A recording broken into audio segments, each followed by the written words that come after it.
E aí galera, beleza? Aqui quem fala é o Yeti novamente, direto da caverna.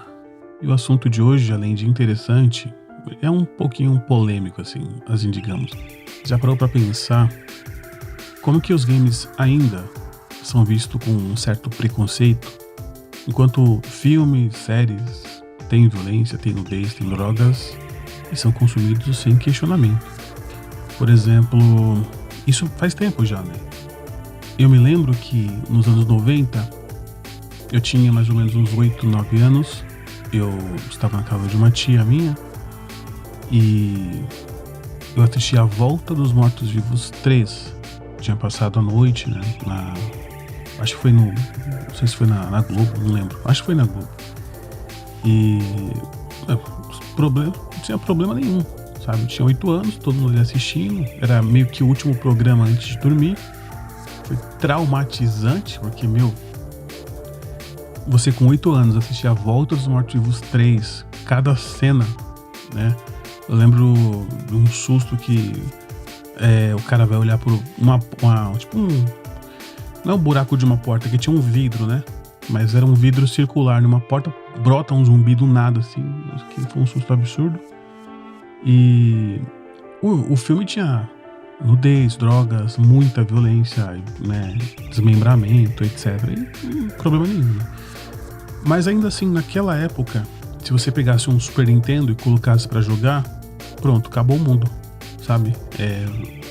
Aí você ia ser visto como maloqueiro, como todo tipo de nome, sabe? Porque naquela época tinha disso mesmo, né? Quem ia pra fliperama, quem jogava videogame era maloqueiro, né? Mesmo nos anos 90, você vê um filme extremamente violento e jogar videogame era completamente desbalanceado, né? Então essa a parada. Eu dei uma pesquisada também até sobre reality shows. Vamos lá, reality shows, né? Porque falar reality shows fica meio, sei lá, estranho. E os reality shows, por exemplo, é conhecido a TV, né? É um entretenimento passivo, né? Então eles são fáceis de consumir. Você assiste, você não precisa interagir ou nem pensar muito, né? Torna o conteúdo acessível para qualquer público. Mesmo porque reality show, pelo amor de Deus, né? A Fazenda, Big Brother, são programas que não vai te trazer... Nossa, não vai te trazer nada de bom, né? Vamos deixar de ser, sei lá, que você só sente e assiste, acabou, né? Aí na questão do fator social, pessoas assistem para o quê? Para comentar com os amigos, na rede social, trazendo aquela sensação de pertencimento, sabe? Eu pertenço, tem uma galera conversando, eu tenho o que falar com elas, eu pertenço a esse grupo também, sabe? Não tô por fora. Então, por exemplo, tem isso também. E videogame, meio que é um entretenimento já ativo, né? Diferente da TV, né? Os jogos, ele exige uma participação, né? Ele exige um raciocínio e muitas vezes até habilidades específicas. Vai jogar um simulador, por exemplo. Então isso assusta quem não tá acostumado. Tem a questão também de ser uma mídia relativamente nova.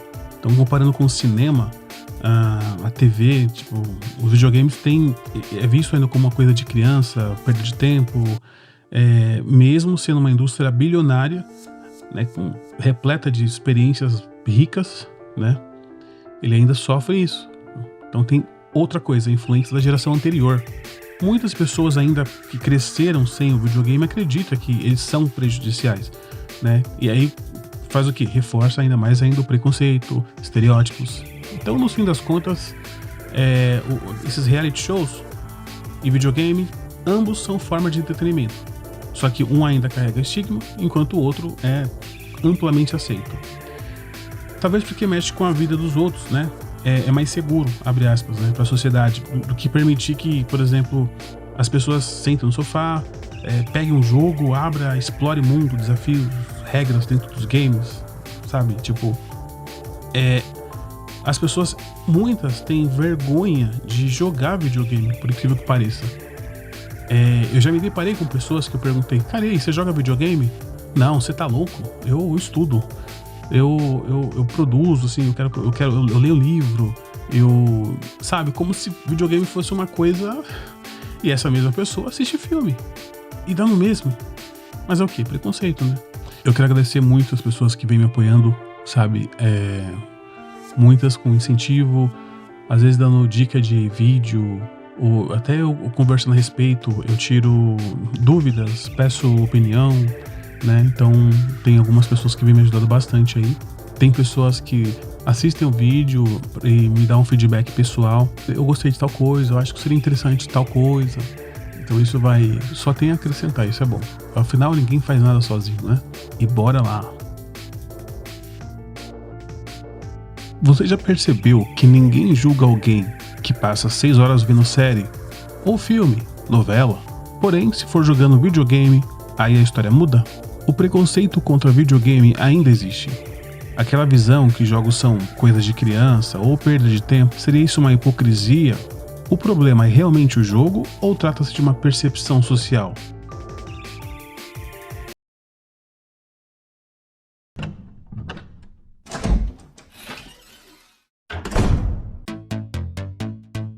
A hipocrisia do entretenimento.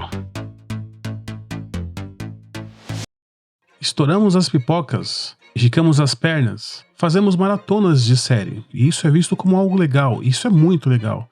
Mas basta sentar no sofá, pegar o controle e ligar o videogame, e aí a coisa muda de cenário, gerando críticas e maus olhados. Em uma matéria no site Panorama Visual, foi calculado que, em média, os brasileiros passam quase 6 horas por dia assistindo TV aberta. Quando se trata de serviço de streaming, o tempo médio fica entre 15 horas por semana, beirando 2 horas por dia no mínimo.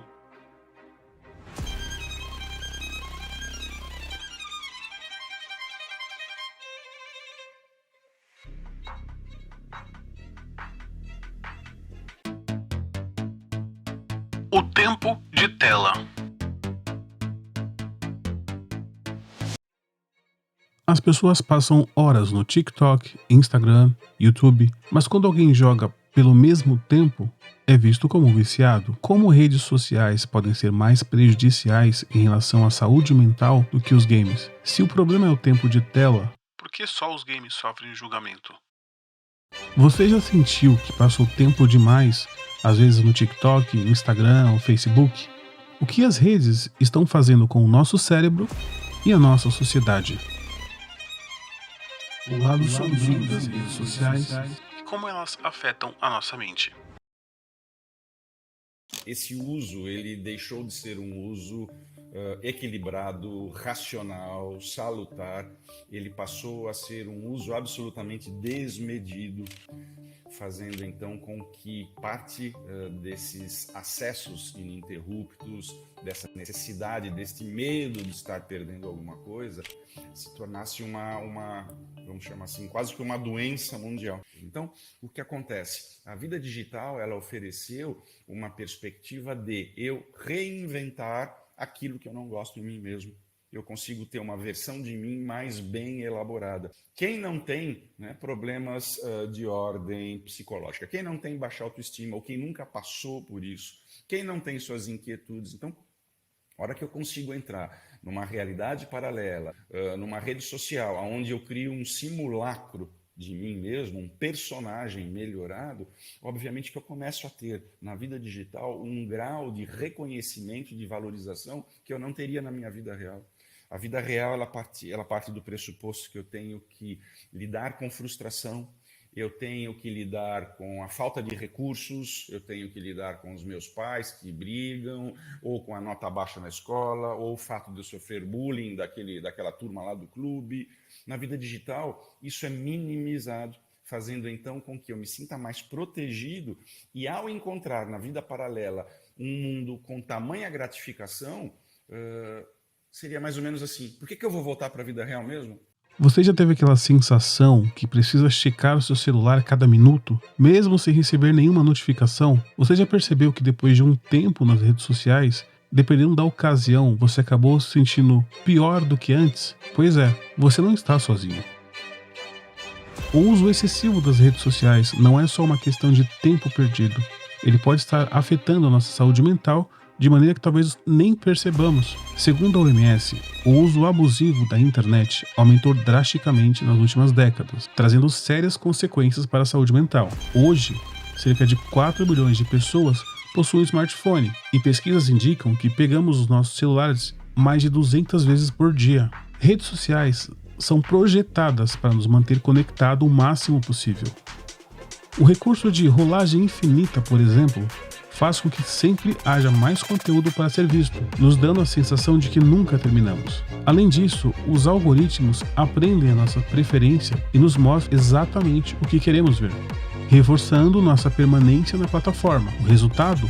Passamos horas usando o recurso de rolagem sem perceber o tempo passar. Esse uso excessivo pode gerar ansiedade, depressão e até problemas de autoestima. O medo de estar perdendo algo, o famoso FOMO, abreviação de Fear of the Missing Out, faz com que muitas pessoas sintam uma necessidade constante de estar online. Além disso, o excesso da exposição a vidas aparentemente perfeitas pode levar a comparação constante e sentimentos de inadequação.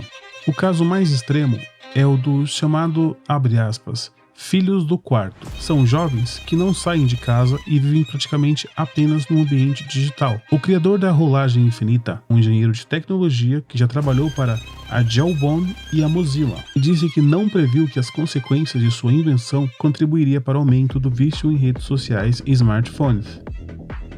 A ideia era facilitar a experiência do usuário.